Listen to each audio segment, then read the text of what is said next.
Hi friends, అందరికీ నమస్కారం. ఈరోజు టాపిక్ ఏంటంటే ఒక 60 ఇయర్స్ ఒక పర్సన్కి cold, cough, fever since 7 days నుంచి ఉన్నట్లయితే ఒక జనరల్ ఫిజిషియన్ వచ్చేసి ఎటువంటి మెడిసిన్ ప్రిస్క్రైబ్ చేశారు, ఎటువంటి టెస్టులు రిఫర్ చేశారు, ఎటువంటి మెడిసిన్ యూజ్ చేశారు, అవి ఏ విధంగా పనిచేస్తాయి, వాటి యొక్క రిజల్ట్ ఏ విధంగా ఉంది అనే టోటల్ వివరాలు ఈ వీడియోలో తెలుసుకున్నాం ఫ్రెండ్స్.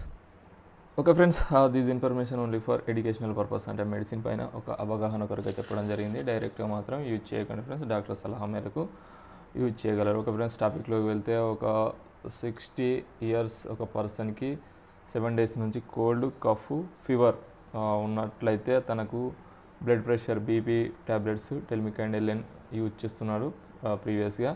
తనకు ఈ ప్రాబ్లమ్స్ ఉన్నట్లయితే ఈ జనరల్ ఫిజిషియన్ వచ్చేసి అడ్వైజ్ అంటే blood test, CBP, CRP, serum creatine, అయితే కఫ్ ఎక్కువగా ఉంది కనుక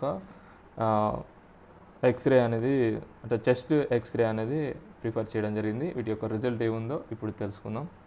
ఓకే ఫ్రెండ్స్, ఇది సిఆర్పి అంటే బ్లడ్ టెస్ట్ వచ్చేసి హిమోగ్లోబిన్ వచ్చేసి 14 grams ఉంది, నార్మల్గా ఉంది. డబ్ల్యూబీసీ 10,600 అంటే బార్డర్లో ఉన్నాయి.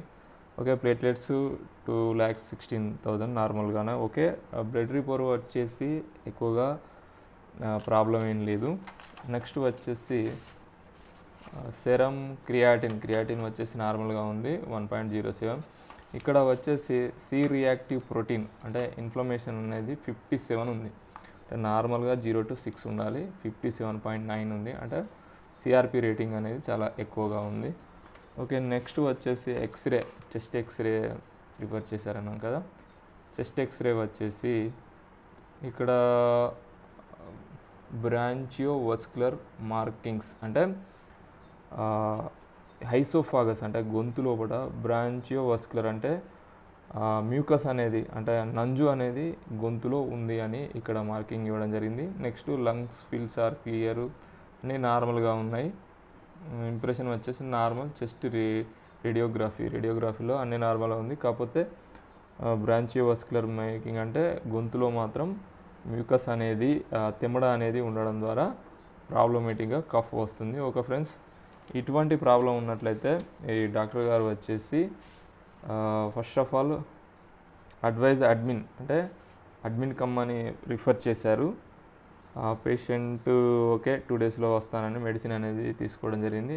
మెడిసిన్ వచ్చేసి ఒక 7 types అయితే 6 types మెడిసిన్, ఒక రకం సిరప్ అనేది ప్రిస్క్రైబ్ చేయడం జరిగింది. అవి ఏంటో ఇప్పుడు తెలుసుకున్నాం ఫ్రెండ్స్. ఫస్ట్ వచ్చేసి సెఫ్రాక్సిమ్ సివి 250 mg అంటే ఇది ఒక యాంటీబయాటిక్, నార్మల్గా కామన్గా ఒక యాంటీబయాటిక్ అనేది ప్రిస్క్రైబ్ చేయడం జరుగుతుంది. ఇది వచ్చేసి సెఫ్రాక్సిమ్ అటెక్సెల్ అండ్ పొటాషియం క్లావెనేట్. ఇది సెఫ్రాక్సిమ్ అనేది 250 mg ఉంటుంది, పొటాషియం క్లావెనేట్ 125 ఉంటుంది. ఇది ఒక యాంటీబయాటిక్ అంటే బ్యాక్టీరియల్ ఇన్ఫెక్షన్స్ను కంట్రోల్ చేయడంలో చాలా బాగా ఉపయోగపడుతుంది. యాంటీబయాటిక్ అంటేనే చాలా రకాల ప్రాబ్లమ్స్, లంగ్స్ ప్రాబ్లమ్స్ కావచ్చు, థ్రోట్, స్కిన్ చాలా రకాలుగా ఉపయోగపడతాయి. ఈ సిచ్యువేషన్లో ఈ ఫీవర్ మరియు ఈ కోల్డ్, కఫ్కు ఇది పొటాషియం క్లావెనేట్ ఉంది కనుక చాలా బాగా ఉపయోగపడుతుంది. ఓకే, నెక్స్ట్ వచ్చేసి ఓమ్నాకాటిల్ 10 mg. ఇది ఓమ్నాకాటిల్ 10 mg. ఇందులో ప్రిడిస్టినోసోలాన్ ఉంటుంది, 10 mg ప్రిడిస్టినాల్.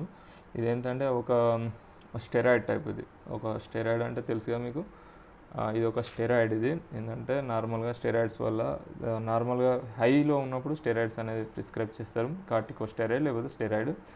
ఇది ఒక స్టెరాయిడ్. ఇది చాలా బాగా కఫ్ అనే కాదు, అలర్జీస్ కావచ్చు, స్కిన్ ఎటువంటి ప్రాబ్లమ్స్, బాడీలో ఎటువంటి ప్రాబ్లమ్స్ అయినా కానీ వీటిని ప్రిస్క్రైబ్ చేస్తూ ఉంటారు.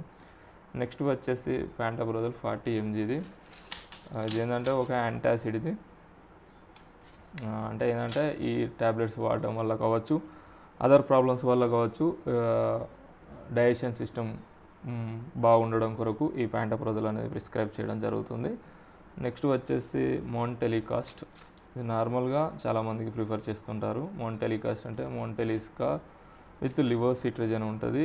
ఇది ఏంటంటే యాంటీ అలర్జిటిక్గా పనిచేస్తుంది. అంటే ఈ సిచ్యువేషన్లో కఫ్ యాంటీ హిస్టమైన్, యాంటీ అలర్జిటిక్గా పనిచేసి కఫ్ను కంట్రోల్ చేయడంలో చాలా బాగా ఉపయోగపడుతుంది. నెక్స్ట్ సుమాల్ టు 650 అంటే అది ఏం లేదు, నార్మల్గా పారాసెటమాల్ 650 అంటే ఏదైనా కావచ్చు, డోలో కావచ్చు, పారాసెటమాల్ 650 ఎందుకంటే ఫీవర్ ఉంది కనుక పారాసెటమాల్ అనేది ప్రిస్క్రైబ్ చేయడం. ఇది బాడీ పెయిన్స్ కావచ్చు, టెంపరేచర్ను కంట్రోల్ చేయడంలో ఇది చాలా బాగా ఉపయోగపడుతుంది. నెక్స్ట్ వచ్చేసి మ్యాక్స్ బెనిఫిట్ అంటే ఇది ఒక మల్టీవిటమిన్, ఎందుకంటే మల్టీవిటమిన్ అని మినరల్స్ కలిగి ఉంటుంది. అన్ని రకాల మల్టీవిటమిన్స్ అని విటమిన్ ఏ, థైమిన్, రైబోఫ్లవిన్, ఇది చాలా రకాల మల్టీవిటమిన్స్. అంటే పేషెంట్ అనేది వీక్గా ఉండడం వల్ల మల్టీవిటమిన్స్ అనేది కంపల్సరీ అవసరం ఉంటుంది కనుక ఈ మ్యాక్స్ బెనిఫిట్ అనేది ప్రిస్క్రైబ్ చేయడం జరిగింది. నెక్స్ట్ అస్కోరిల్ ఎల్ఎస్, ఇది ఏంటంటే వెట్ కఫ్ అంటే ఇప్పుడు మనం చెప్పున్నాం కదా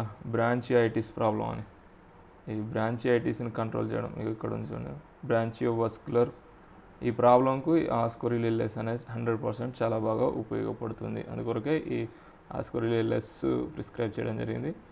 ఇందులో వచ్చేసి లివోసాల్బుటమాల్, అంబ్రాక్సిల్ మరియు హైడ్రోక్లోరైడ్, గైఫెనీజ్ మరియు చాలా రకాల ఫార్ములాస్ ఉన్నాయి. ఈ అంబ్రాక్సిల్ అనేది ఈ బ్రాంచిఐటిస్ను కంట్రోల్ చేయడంలో చాలా బాగా ఉపయోగపడుతుంది. ఇది ఆస్కోరిల్, ఇది గ్లెల్మార్క్ కంపెనీ వాళ్ళది బెస్ట్ ప్రోడక్ట్. ఓకే ఫ్రెండ్స్, ఇప్పుడు ఇవన్నీ తెలుసుకున్నాం కదా, వీటిని ఏ విధంగా యూజ్ చేయాలంటే ఈ సెఫ్రాక్సిన్ CV 250 వచ్చేసి మార్నింగ్ మరియు ఈవినింగ్ 2 times వరకు ఈ పేషెంట్కు ప్రిస్క్రైబ్ చేయడం జరిగింది ఫుడ్ తీసుకున్న తర్వాతనే. నెక్స్ట్ వచ్చేసి ఓమ్నా కార్టిల్ 3 days ఓన్లీ, అంటే ఇది స్టెరాయిడ్ కనుక 3 daysకి మించి ఎక్కువ యూజ్ చేయరాదని 3 days మాత్రం డైలీ వన్స్ ఆఫ్టర్నూన్ కావచ్చు, నైట్ కావచ్చు, ఎప్పుడైనా యూజ్ చేయవచ్చు. నెక్స్ట్ ప్యాంటోప్రోజల్ 40 mg, ఇది వచ్చేసి బిఫోర్ ఫాస్టింగ్ అంటే ఫుడ్ తీసుకోకముందు మార్నింగే తీసుకోవాలి ఇది. నెక్స్ట్ వచ్చేసి మాంటెక్ LC, ఇది 8 PM అంటే నైట్ పడుకునేటప్పుడు తీసుకున్నట్లయితే ఇది ఎఫెక్టివ్గా పనిచేస్తుంది. అంటే ఈ లివోసిట్రిజమ్ టెలికాస్ట్ అనేది కొంచెం నిద్రకు అవకాశం ఉంటుంది కనుక నైట్ టైం అనేది ఎక్కువ ఫ్రీకస్ చేస్తుంటారు. నెక్స్ట్ సుమాల్ 650 అంటే పారాసెటమాల్ 650 మార్నింగ్, ఆఫ్టర్నూన్, ఈవినింగ్ లేదా 6 hours ఒకసారి కూడా టెంపరేచర్ హైలో ఉంటే 6 hours ఒకసారి కూడా తీసుకోవచ్చు. నెక్స్ట్ మ్యాక్స్ బెనిఫిట్ అంటే బిప్లెక్స్ 4 మ్యాక్సిమం 40, ఇది డైలీ వన్స్ ఆఫ్టర్నూన్ కావచ్చు, నైట్ టైం కావచ్చు, ఎప్పుడైనా వన్స్ తీసుకోవచ్చు. ఆస్కోరిల్ LS, ఇదేంటంటే 10 ml చొప్పున 3 times morning, afternoon, evening 3 times వరకు కూడా ఇది తీసుకోవచ్చు. ఈ విధంగా ఒక 5 days అనేది ప్రిస్క్రైబ్ చేయడం జరిగింది. ఒకవేళ ఈ 5 daysలో కనుక కంట్రోల్ కాకపోతే మాత్రం ఈ పేషెంట్ అనేది అడ్వైజ్ ఫర్ అడ్మిన్ అయితేనే ఫ్లూయిడ్స్ ద్వారా, యాంటీబయాటిక్స్ ద్వారా త్వరగా కోలుకునే అవకాశం ఉంటుంది. ఓకే ఫ్రెండ్స్, ఈ వీడియో ఎలా అనిపించింది? This information only for educational purpose, అంటే ఒక పేషెంట్కు ఒక జనరల్ ఫిజిషియన్ ఏ విధంగా మెడిసిన్ రాస్తారనేది మనం చెప్పడం జరిగింది. మీరు కూడా ఇది వాడతానంటే చాలా తప్పు అవుతుంది. ఒక ఇన్ఫర్మేషన్ ఐడియా కోసమే చెప్పడం జరిగింది. మీకు వీడియో నచ్చినట్లయితే లైక్, షేర్, సబ్స్క్రైబ్ చేసుకోగలరు. Thank you for watching my videos.